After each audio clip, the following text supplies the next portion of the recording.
Герой России Аптиарон Чалудинов в нашей студии. Очень рады вас снова видеть. Тем более так непривычно видеть вас в гражданском. Аптиароныч, передача у нас фактически предновогодняя. Чего ждем в следующем году? Добрый вечер, Евгений. Ну, мы в следующем году ждем, что СВО завершится. В принципе, что в следующем году мы поставим все точки над «и». И в ситуации с Украиной, и, в принципе, наверное, со всем блоком НАТО. В принципе, следующий год для нас будет решающим во всех аспектах, я так думаю, что и мир уже потихоньку начинает признавать, что мы уже в этой кампании СВО побеждаем.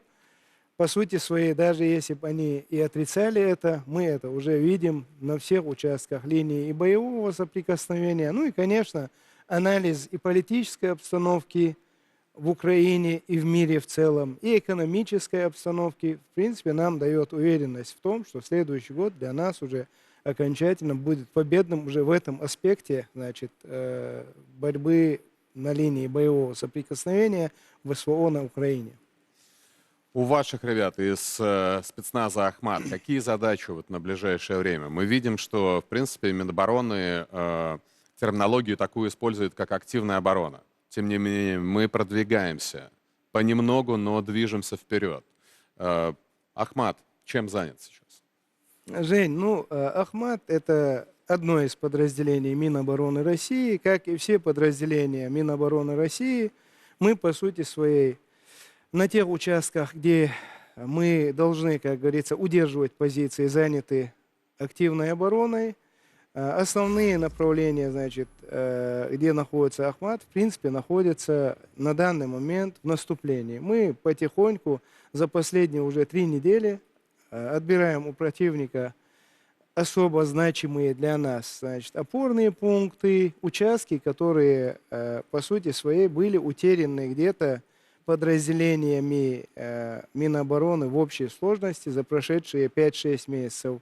И кроме этого еще участки, которые для нас важны, высоты, скажем, направление Клещеевки, мы очень хорошо двигаемся, получается, западная окраина Клещеевки, очень хорошо продвинулись, взяли достаточно таки серьезный участок. Если сказать о Кременском направлении, там точно такая же картина, ребята двигаются, постоянно берут опорные пункты, уничтожают противника. В принципе, я так думаю, что каждый из нас на своем участке будет делать ту работу, которая уже приведет к тому, что противник уже в конечном итоге дрогнет и сломается. Конечно, военным не до того, чтобы следить за происходящим на Западе и за политическими заявлениями, которые есть боевые задачи. Но, тем не менее, что мы видим? Что, в принципе, там есть какие-то проволочки с выделением больших денег Украине. Видим законопроект абсолютно людоедский, который будет рассматриваться в январе на Украине по поводу мобилизации 500 тысяч человек. Насколько это может повлиять на ситуацию? Мы уже не говорим о том, что ее изменить. Жень, вот мы слышим вот эту цифру, что они хотят мобилизовать 500 тысяч человек. Ну, первое, я считаю, что это абсолютно нереализуемая для них идея. Почему я так считаю, я просто скажу. Первое, они уже потеряли около 600 тысяч, а может быть уже и больше, более 600 тысяч человек в общей сложности безвозвратными потерями.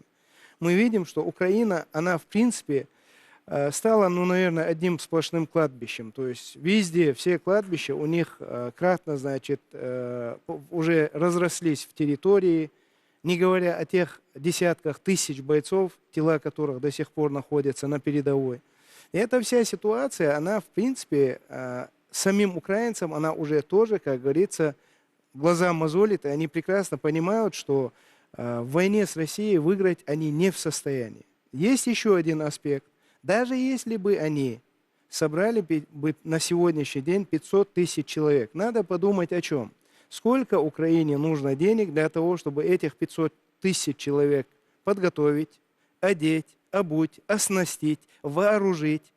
То есть в свете тех событий, которые сегодня разворачиваются вокруг Украины, В свете того, что Запад уже, в принципе, отказывается уже платить Украине, как говорится, деньги для того, чтобы она дальше продолжала боевые действия. Да, где-то какие-то суммы еще будут выделены. Мы это тоже должны понимать, потому что Запад, он неоднозначен в своих действиях, он непоследователен.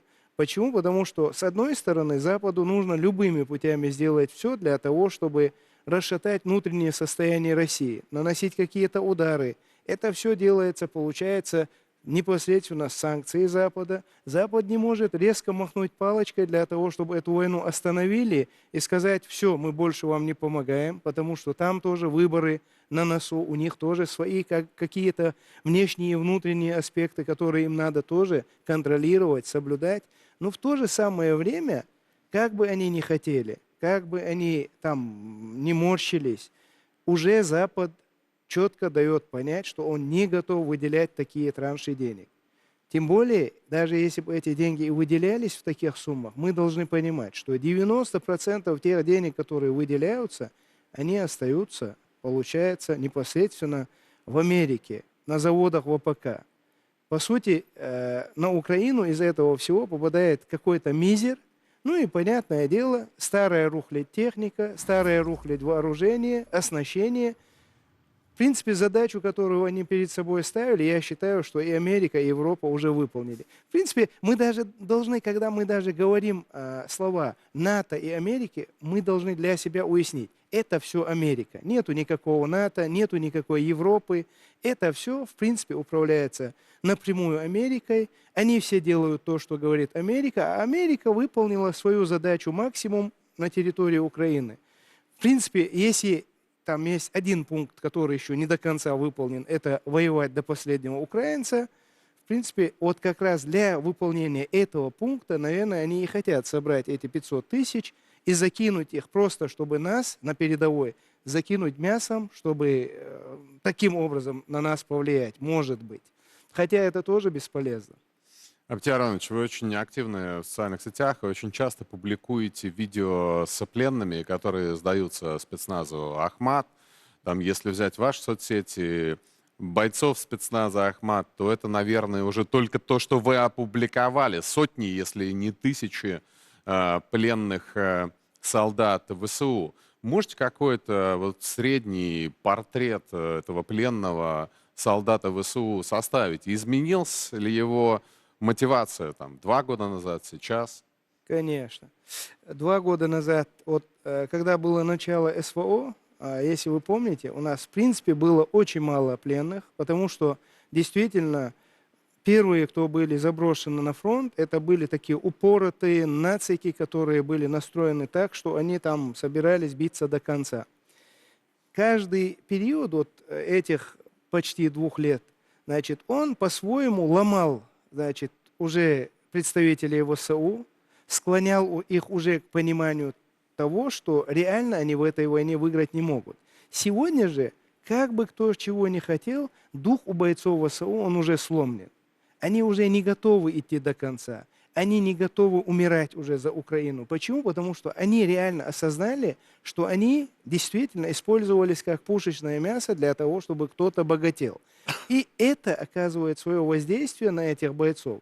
Я скажу, вот при малейшей возможности сегодня они принимают решение сдаться в плен. И это не только на наших участках, это везде. То есть мы можем констатировать факт, что бойцы ВСУ сегодня это люди, которых насильно собирают, избивают, закидывают с минимальной подготовкой и минимальным вооружением на передовую, и по сути своей они уже приходят на передовую с таким состоянием, что вот как бы из этой ситуации вылезть живым. И, естественно, они как раз и принимают решение при малейшей возможности и сдаются в плен. А мы тоже не кровожадные. Мы максимально пытаемся их брать в плен для того, чтобы, первое, показать украинской стороне, что мы не живодеры, что мы не убийцы, показать им, что реально не мы их враги находятся у власти на Украине и в Америке. То есть это нам удается очень хорошо сделать, потому что уже получается и женщины, и матеря, и жены, и дети этих украинских военных, которых мы взяли в плен, они потихоньку начинают осознавать, что их враг-то это не Россия. Я считаю, что из всех этих вот действий, которые у нас были связаны именно с пленными, вот самое главное, итог, это осознание основной массы украинской стороны, что сегодня уже их враг не Россия. То есть кастрюли с голов сняли, перестали прыгать и кричать, что кто не прыгает, кто не скачет, тот москаль. То есть все уже. Эта идея, она ушла в небытие, люди потихоньку начинают приходить уже в нормальное состояние. Скоро они нам будут помогать, я так думаю. Надеемся, что так и будет. Что бы хотели своим бойцам перед Новым годом сказать, бойцам спецназа «Ахмат»? Ну, не только бойцам спецназа «Ахмат». Я скажу, что я, помимо того, что я являюсь командиром спецназа «Ахмат», являюсь заместителем командира корпуса 2-го армейского, боевого. Точно так же в составе этого корпуса, как говорится, мы являемся бойцами Минобороны России, чем и гордимся. Я хочу пожелать всем бойцам, которые сегодня находятся на передовой, первое, добиться победы, вернуться живыми, здоровыми домой, сделать так, чтобы они были гордостью нашей страны на долгие года и века, какими они являются сегодня. Ну и естественно, чтобы у них был сильный дух, чтобы они верили в Бога и знали, что Бог их не оставит и победу Он им дарует. Самое важное, чтобы они были духовно полноценными. Это и есть главный стимул для того, чтобы добиться победы и вернуться домой героями. Поэтому всех в нашей стране поздравляю с наступающим Новым годом. Желаю всем мира, счастья, любви, долгих лет жизни и, опять же, веры в Бога. Бог нас любит. Спасибо вам большое, Апти Аронович. Конечно, в вашем лице и всем бойцам, которыми вы командуете, которые сейчас находятся на линии боевого соприкосновения, низкий поклон и огромная благодарность. Мы Спасибо. все отчетливо понимаем, что от тех ребят, которые сейчас в окопах, зависит наша свобода, независимость, дальнейшая жизнь и будущее, конечно, всей нашей великой, огромной страны.